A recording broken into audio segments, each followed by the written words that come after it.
Bienvenidos a una emisión más de Reinventando la Profesión, un programa producido por la Barra Mexicana Colegio de Abogados. Hoy nos acompaña una abogada, que también es psicóloga, y es quizás una de las más completas activistas del país. Una energía desbordante ha caracterizado su trabajo.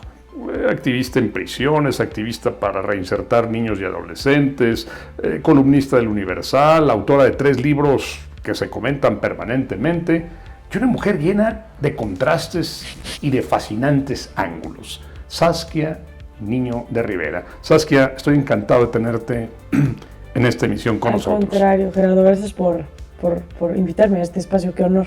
Déjame empezar directo. ¿Para qué sirven las prisiones? ¿Para qué sirve la cárcel? A mí esa pregunta me encanta porque creo que México está en un momento en la vida donde tenemos que reinventar la justicia y tenemos que entender hacia dónde estamos caminando con la justicia. Las cárceles originariamente están creadas para segregar a quienes cometen un delito, pero porque simbolizan un daño para la sociedad y también para protegerlos de una sociedad que quizá busquen vengar el daño que hizo en la sociedad. Entonces, ese es el objetivo principal. Castigar y garantizar. Y garantizar. Y luego México tiene un sistema, como bien lo dices, garantista. Y lo voy a decir entre comillas, porque de garantista en materia de derechos humanos no tiene absolutamente nada. Donde el 18 constitucional habla que el objetivo de la cárcel, el sistema penitenciario, es la reinserción social.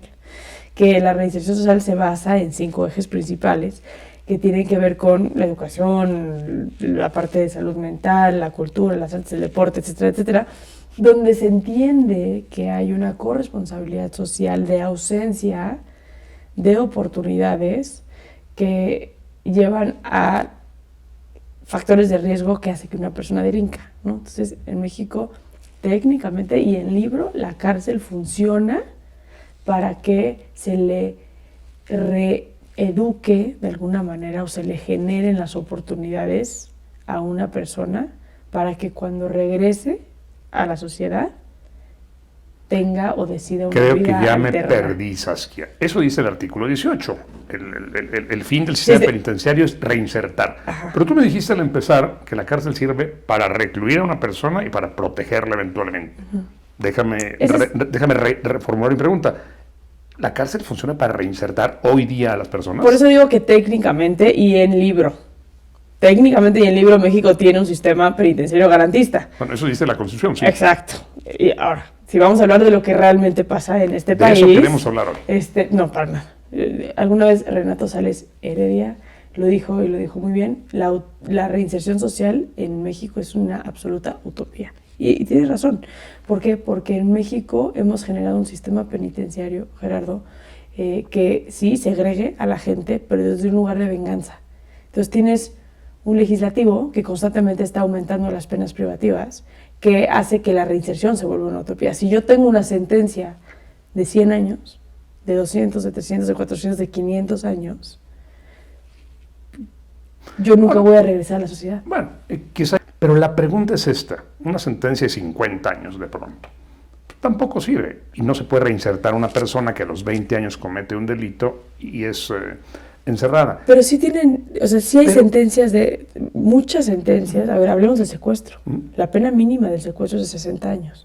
Estoy hablando de la mínima cuando no hay agravantes, cuando no se le agrega nada, es que normalmente el secuestro no viene nada más así como solo. Y el tema es que la complejidad de la similitud de la pena. O sea, hay gente que tiene, según Daniel Arismendi, por ejemplo, un mocha orejas, no se le juntaron todos sus casos. No es como si las 11 personas por las cuales está siendo juzgada va a cumplir nada más una sentencia de 50 años. ¿Podríamos decir, Saskia, que la prisión sirve para recluir a la gente y que políticamente cumple un papel? No te queremos con nosotros, y ahí te encerramos.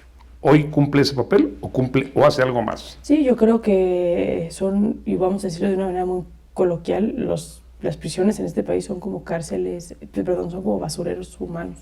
¿Basureros humanos? Sí, porque yo estoy convencida que el 99% de la gente, y eso tú lo sabes muy bien, gente que nace con problemas neurológicos que los lleva a tener conductas antisociales, como puede ser un psicópata, por ejemplo, pues son mínimos, ¿no? La gran mayoría de la gente que está en la cárcel, y esto siempre lo digo, el delito se pudo haber prevenido a tiempo. Casi me llevas a una pregunta, es una pregunta obligada. ¿Por qué delinque quien delinque?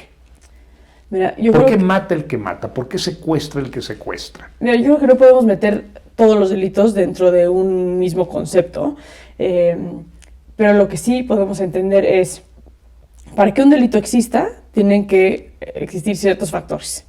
Y lo que hemos visto desde Reinserta mucho es que la violencia sistematizada se normaliza.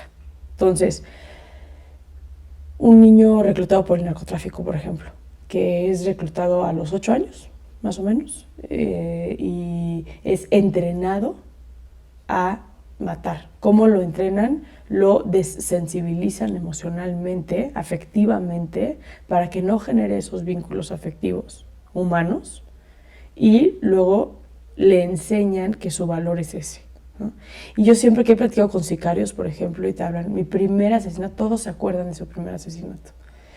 Luego el segundo y el tercero y el cuarto, y simultáneamente se vuelve más fácil matar, porque te vas deshumanizando como persona. Yo creo que el sicariato, por ejemplo, quien mata no es lo mismo a quien roba o a quien secuestra. Incluso ahorita yo acabo de escribir un libro, El infierno tan temido, y muchos de los secuestradores con los cuales platiqué me dicen, yo soy secuestrador, no soy asesino, no soy violador, soy secuestrador, pero soy incapaz de hacer otros delitos.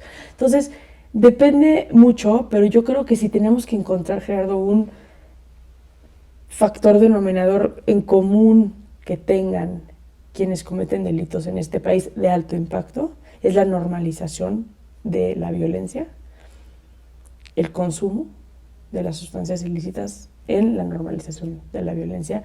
Yo te diría que son los factores más predominantes en ellos. Eres, y dije al presentarte, eres una activista muy completa, eres una activista que abarcas muchos campos. Hablemos de algún otro campo, pero terminemos con este. Si en tus manos estuviera hacer una reforma a las cárceles, ¿qué harías? Tal y como están hoy. No una declaración de principios de complementar el artículo tal o el artículo cual, sino una reforma de fondo. Yo creo que la reforma existe, la ley de ejecución penal existe. El problema de este país, y creo que somos el país de las políticas públicas, es la implementación de la misma. Primero empezaría por hacer una reforma nacional del sistema penitenciario, y dos, pondría como un eje central en materia de seguridad del sistema penitenciario. ¿Qué pasa, Gerardo, hoy con el sistema penitenciario? No funciona porque no es políticamente rentable para quienes gobiernan. Y ningún presidente, ningún gobernador se jacta de haber inaugurado 35 prisiones. Pero ni hablan, ni hablan del sistema carcelario, porque en México tenemos, yo estoy convencida, antes te diría, nuestro Estado de Derecho está vulnerado. Hoy creo que no existe un Estado de Derecho en este país. Esas son palabras mayores, Saskia. Pero también lo dice el World Justice Project, ¿no? Vemos las cifras. El ENVIPE, 75% de la población mexicana no confía en las autoridades como ministerios públicos y como jueces en este país. El 96% de los delitos que se cometen en este país no son denunciados, porque la gente no confía en las autoridades y considera que ir a levantar un delito no tiene ningún tipo de consecuencia. Entonces, pongámoslo de otra manera, si el 96% de los delitos no son denunciados, quiere decir que si yo me dedico a robar, me van a agarrar por 1 de cada 100 robos que haga. Entonces, la rentabilidad de la delincuencia es altísima. ¿Y cómo corriges esas cifras? Y la ausencia del Estado de Derecho es real. ¿Cómo corriges esas cifras? Yo creo que, tenemos que voltear a ver el sistema de justicia penal, pero reformar internamente. Nadie se ha querido aventar el castigar, por ejemplo, la corrupción, la impunidad sistematizada dentro del sistema de justicia penal. No se persigue la corrupción, no se juzga, no se fortalece a quienes tienen el poder de llevar a cabo Desde tu punto de vista, ¿es un tema de voluntad política? Sí, sin duda, y creo que se mueve mucho dinero en la justicia penal. Y no hay voluntad ni política ni de quienes forman parte y han formado parte por muchos años de nuestro sistema de justicia penal, porque no hay disposición de terminar con la corrupción. Eso significa que quienes están en prisión no debieran estar ahí y que quienes debieran estar ahí quizás no están. Yo sí te diría que en México predomina la pobreza y la ignorancia en quienes están en la cárcel. Porque a mí mucha gente me dice, ¿cómo sabes cuando alguien inocente está en prisión o no? Es muy fácil, pregúntale sobre su proceso jurídico. ¿Y cómo lo sabes? El que es inocente llega a la cárcel y la primera parte de su historia es: yo no sabía que cuando me detuvieron tenía yo derecho a esto. A mí cuando me detienen, pues me traen y yo sin conocimiento, yo no sabía que tenía que pedir por un abogado, yo no sabía que tenía derecho a una llamada, yo no sabía de lo que se me estaba... Yo no sabía. Y hay una ignorancia absoluta de un derecho básico de quienes nunca se ven o creen que van a estar involucrados en una situación jurídica penal. Quien sí, se la sabe. Es bien interesante, pero tú platicas con la gente que está en la cárcel y es: me detuvieron y entonces me querían hacer firmar unos papeles y por supuesto yo no firmé. Y entonces me golpearon y me torturaron y por supuesto que yo no dije nada. Y entonces es gente que ya sabe porque está involucrada en ese mundo. Entonces, en México tenemos un gran error, Gerardo, que es: garantizamos o no garantizamos la seguridad conforme a la cantidad de detenciones. Contamos las detenciones, contamos las carpetas de investigación y eso habla y le pone la estrellita en la frente al secretario de Seguridad Pública, al fiscal. Detuvimos a tantas personas, por eso garantizamos la seguridad. Entonces, ¿qué hace? Que los policías de investigación, ahora llamados policías de investigación, pues tengan que vincular a gente a proceso. Desde tu punto de vista, ¿dónde habría que apretar las tuercas? ¿Entre diputados y senadores, entre procuradores de justicia y fiscales, o entre jueces y magistrados? Yo creo que tienes dos ángulos importantes que tienes que lo más importante es el combatir la corrupción y la impunidad en el sistema de justicia penal. Y para ello tienes que empezar con quienes ejercen la autoridad, o sea, con los jueces y con los ministerios públicos, en la profesionalización y el combate de la corrupción con ellos. Y dos, y no por ende menos importante, en los abogados defensores de oficio. Tenemos una fracción 13 del apartado B del 123 de la Constitución que dice que un policía, un fiscal o un perito pueden ser removidos en cualquier momento. Sí, eso no con existe. eso acabamos con el servicio profesional de carrera. O sea, no puede haber servicio profesional de carrera con una disposición constitucional de esa naturaleza. ¿Por qué está esa disposición ahí? O sea, yo puedo poner a mis... Yo llego, soy el nuevo fiscal, cambio a todos los fiscales y pongo a los míos. Llega el nuevo y cambia a todos y pone a los suyos. De nada sirve ser valiente, ser trabajador, ser... Sí, generar una carrera honesto, profesional. Porque en cualquier momento, oiga, señora, con permiso, viene mi compadre. Oiga, pero es que yo llevo aquí 20 años, por eso, con permiso. Yo creo que eso también es importante porque pasa mucho en el sistema de justicia penal. Siempre es mi compadre, mi primo, mi tío, se pasa la batuta en ese aspecto. Los países más desarrollados, Gerardo, tienen algo que en México no tenemos, que es los candados legislativos que permiten que se implementen reformas, entendiendo que para la implementación de la misma tiene que pasar cierto tiempo. Aquí en México la seguridad es política. Yo creo que eso es uno de los las grandes debilidades que tiene este país. La seguridad es política. ¿Qué significa eso? Que estamos sujetos a las decisiones políticas de una persona que garantiza la seguridad. Entonces, un Andrés Manuel López Obrador, por ejemplo, el presidente actual de este país, con su política abrazos no balazos, cuando hace no más de 15 años estábamos con una política de una guerra contra el narco. Y lo que diga un político en cuanto a seguridad es completamente cambiante de un día para otro. Y cada gobierno tiene una visión distinta. Sí, y llegan y implementan su propia visión y entonces no permiten. Y no nada más ahorita estamos hablando de seguridad, pero podemos hablar de la reforma educativa, de muchas que no permiten que pasen un periodo de tiempo para que se pueda implementar y que podamos comprobar si sirve o no sirve la implementación de una estrategia en materia de seguridad. ¿Hubiera funcionado lo de Felipe Calderón? No sabemos. Quizá eventualmente hubieran terminado con los grupos opositores de delincuencia organizada de la que se había determinado que iba a tener cabida en este país, porque eso era al final lo que estaba haciendo Felipe Calderón, pero no dio tiempo. En el momento que llegó el siguiente presidente, implementó una estrategia distinta, y en el momento que terminó Peña Nieto, Llegó el otro presidente, que es el que tenemos actualmente, y está implementando una estrategia completamente distinta. Déjame pasar, Saskia, podríamos hablar mucho de esto, a tu otra faceta como activista, tu papel como directora de Reinserta. ¿Qué hace Reinserta? ¿Qué resultados ha obtenido Reinserta? Reinserta es una organización que trabaja con niños, niñas y adolescentes que están en contacto con la violencia extrema en este país. Trabajamos con 3 poblaciones, precisamente una, niñez y prisión, que tiene que ver con niños cuya realidad es la cárcel en el país, ya sea porque viven en prisión con sus mamás o porque sus papás están en prisión y por ende su vida tiene que ver con las visitas que hacen a prisión para poder tener contacto con sus papás. Trabajamos con adolescentes en conflicto con la ley como un segundo eje. Tenemos un modelo que está especializado especialmente con niños reclutados por el narcotráfico, de adolescentes que han cometido un delito grave y que son privados de la libertad, porque tú bien sabes que cuando hablamos de adolescentes en conflicto con la ley se divide en 2, la pena básicamente delito grave y delito no grave, y si es un delito grave amerita la reclusión en una comunidad de internamiento para adolescentes. Entonces trabajamos con quienes cometen delitos de alto impacto, delitos graves, como menores de edad, y trabajamos por último con sobrevivientes de delitos de alto impacto, homicidio, trata, homicidio indirecto, trata, secuestro y abuso sexual principalmente. Y el común denominador de lo que hacemos, Gerardo, en Reinserta es el entendimiento que la normalización de la violencia, y esto se une un poco a tu pregunta de por qué una persona comete un delito, es la normalización de la violencia en una persona genera conductas antisociales en un futuro.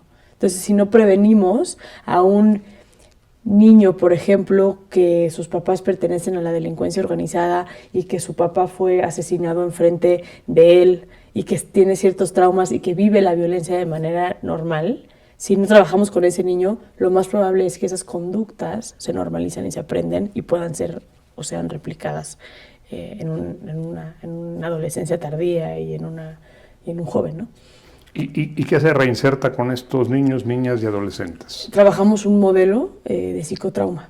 Entonces, tenemos un modelo integral de reinserción y de psicología social y jurídica en atención a estos menores. O sea, entonces, con un adolescente trabajamos todo el modelo de reinserción para garantizar, tenemos un 95% de éxito con nuestro modelo, para garantizar que un adolescente que comete un delito de alto impacto, cuando salga de purgar su pena, que es de máximo 5 años, sea reinsertado positivamente en la sociedad. Cuéntame una experiencia exitosa que hayas tenido. Tenemos varias. Por ejemplo, tenemos a Felipe.